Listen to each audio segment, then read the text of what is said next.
Hi, it's Steve from Texas 10 with this week's Texas 10 History Minute. You know, M'Lissa and I spent a long time, we lived in the Richardson area in far north Dallas. And when you live there, you often pass on 635 or Central Expressway, the campus for Texas Instruments Company. And we take for granted sort of these companies and what they have done for us. But this week's History Minute goes all the way back to 1954. On October 18th, 1954, Texas Instruments announced the availability of the transistor radio. Now, a lot of people younger than me are going to say, what's a transistor radio? Well, a transistor radio was just something great in our youth because it meant that you could take music with you wherever you were. You didn't have to be in a car. You didn't have to be in a home. You could be at the beach. And not only music, but if you wanted to listen to a game, something like that, you had the ability to do it. And what made it available is in the name. A transistor is a little electrical mechanism, and the little is the important part about it.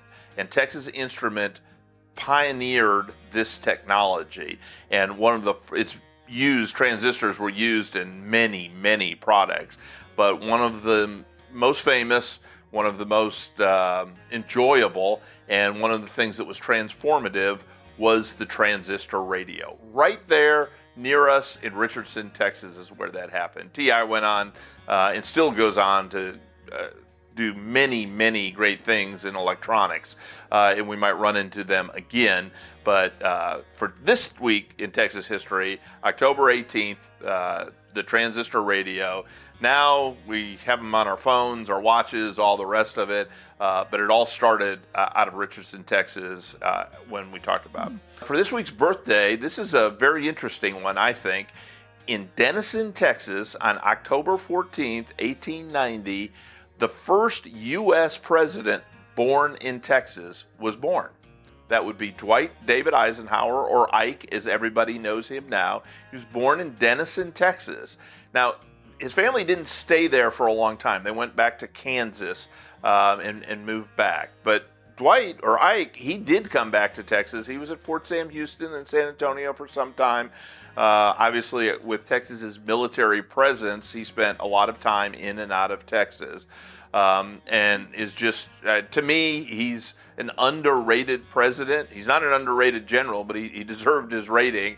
The leader of the European forces in World War II, the commander at D-Day, one of the, probably the most significant battle since when? I don't know. Maybe the most significant battle ever.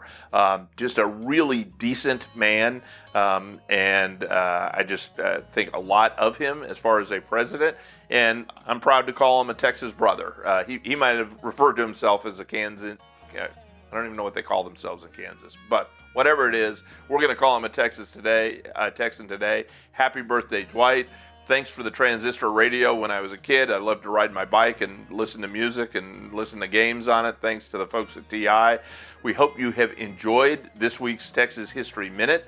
And if you did, and if you enjoy our other comment, please like, share, subscribe, do all of those things, and tell a friend. Word of mouth is great.